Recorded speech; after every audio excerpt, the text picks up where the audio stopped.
Dodatno znanje imajo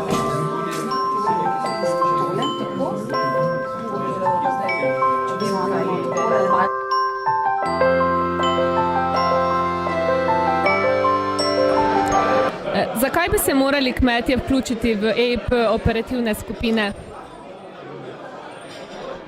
Ja, tako kot je bilo že danes v uvodu povedano, je v Sloveniji preveč individualnega nastopa in na ta način imamo dejansko neizkoriščene možnosti. Kmetje, ki v Sloveniji dejansko kmetujejo, ali bom rekel profesionalno ali pa tudi ne, v vsakem primeru stremijo za izboljšanje ekonomskega rezultata in seveda tudi do pristopa novih tehnologij,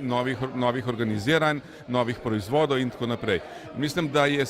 z EIP-jem en prvi poskus v državi, ko pravzaprav želimo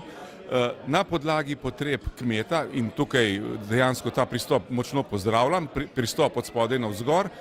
na podlagi potreb kmeta dobiti rešitev z vključevanjem različnih inštitucij, ki pri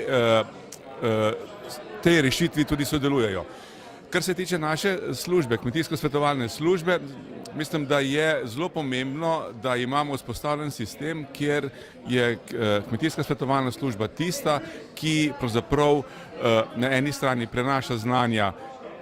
na kmetije in na drugi strani sodeluje tudi pri prenosu raziskav, rešitev iz strokovnega, znanstvenega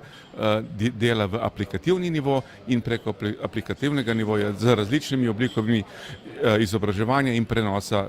do posameznih kmetij in seveda tudi do ostalih, ki delujejo v okviru kmetijske svetovalne službe.